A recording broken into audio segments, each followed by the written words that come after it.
Вітаю, друзі. Ну що, у нас великі проблеми. Початок дипломатичної війни зі Сполученими Штатами. Держсекретар Сполучених Штатів назвав Зеленського брехлом. Це брехня, він знає про це. Так, Рубіо прокоментував і заперечив Зеленському щодо гарантій безпеки, які пов'язані з виведенням військ з Донбасу. Ми пам'ятаємо, що Зеленський в інтерв'ю Reuters сказав, що від нас вимагають, ми надамо вам гарантії, але прив'язують це тільки к виведенню військ з Донбасу. Виведіть війська, тоді дамо гарантії. Я відверто скажу, що це проблема. І навіть взагалі зараз така, скажімо так, напруга не на користь Україні. Журналіст, який запитав Рубіо, він сказав, чи кажуть Штати Зеленському те, що гарантії безпеки залежать від виводу військ з Донбасу. І Рубіо відповів, це брехня. Я бачив, як він це сказав, і прикро, що він заявив це, адже він знає, що це неправда і що це не те, що йому сказали. Йому сказали очевидне, гарантії безпеки не почнуть діяти, доки не закінчиться війна. Бо інакше ти сам, той, хто є гарантом безпеки, втягуєш цю війну. Так відповів Рубіо. І додав, що гарантія безпеки – це війська, які готові втрутитися і захистити. Це велика проблема. Я поясню, тому що це ж не початок війни. Ця дипломатична війна почалася декілька днів тому, коли Трамп вперше за досить тривалий час виступив із публічним звинуваченням на адресу України. Притому чітко, артикульовано перепостив матеріал, який звинувачує Україну в тому, що вона фінансувала вибори Байдена, переобрання Байдена, без будь-якого обґрунтування, просто вкид. А він тоді написав, що США перехопили повідомлення українського уряду, в яких обговорилась змова з метою перенаправлення грошей США на переобрання Байдена. І зроблено це було значно раніше. Він перепостив статтю видання Juicy News, де стверджується, що інформація про цю схему була отримана американською розвідкою ще в 22-му році. Ну, це видання Jazz News засновано відомим протрампівським журналістом Джоном Соломоном. І тут є питання. Ну, по-перше, а чи правда американська розвідка веде розслідування цієї схеми? Чи це вкидання самого видання, і причому я, наприклад, не впевнений, що це з ініціативи Білого дому. Більше того, серед трампістів теж є різні. Є мага, є ті, які магу не підтримують, але те, що Україна стає взагалі заручником на виборах в Сполучених Штатах, вже помітно на озброєну мову. Поясню.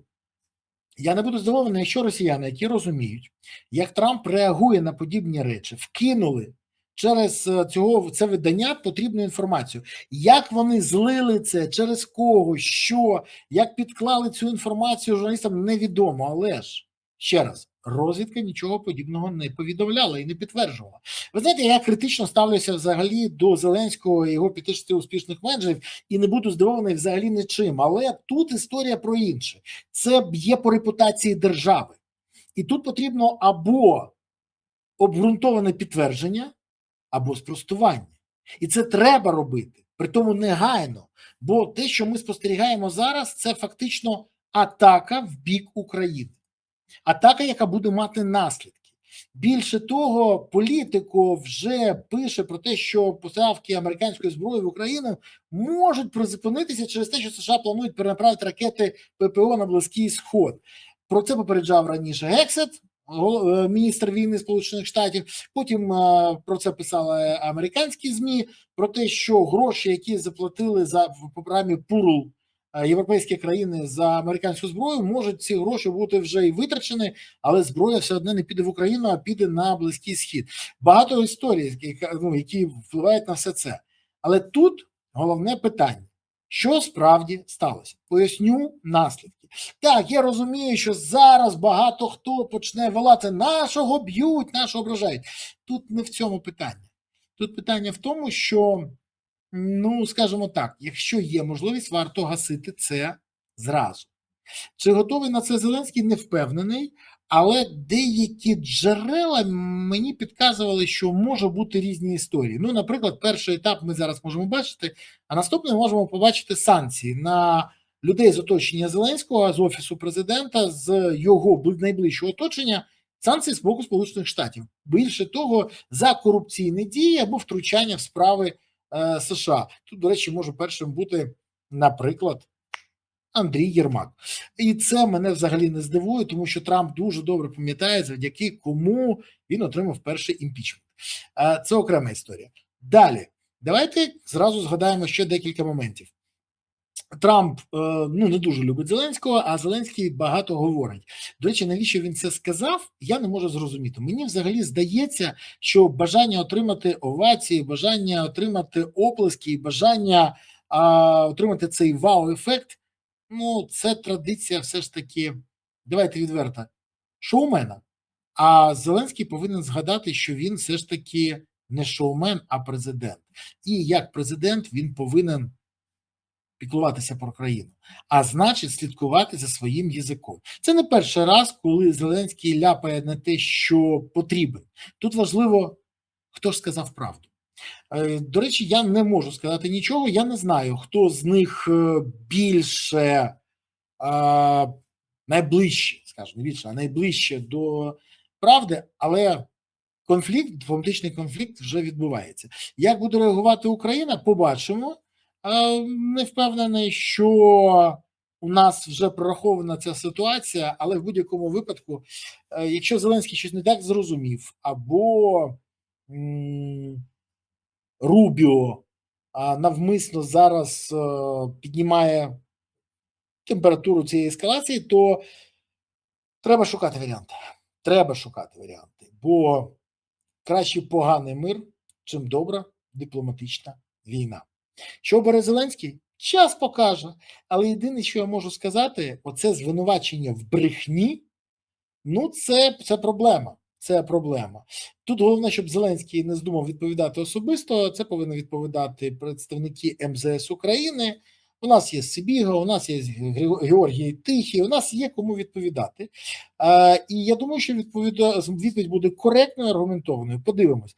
Але тут теж треба розуміти, якщо все це, ці всі перемовини були під стенограму, то тоді, і це дуже важливий момент, можуть просто викласти цю стенограму.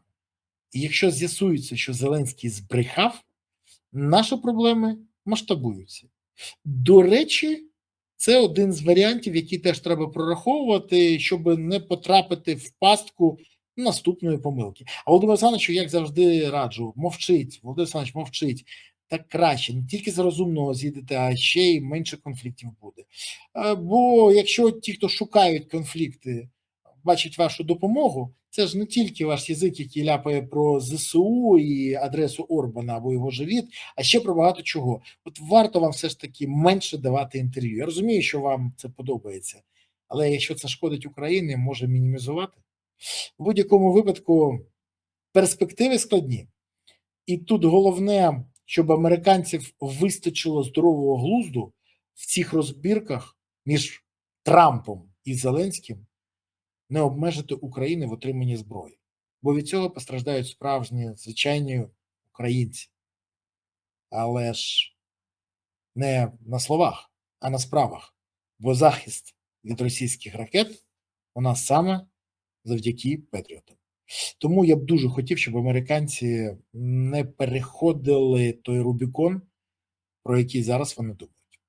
Це важливо для нас. А тут завдання президента – зробити все можливе і неможливе, щоб українці не постраждали. Сподіваюсь, він зможе це зробити, навіть якщо йому не дуже хочеться.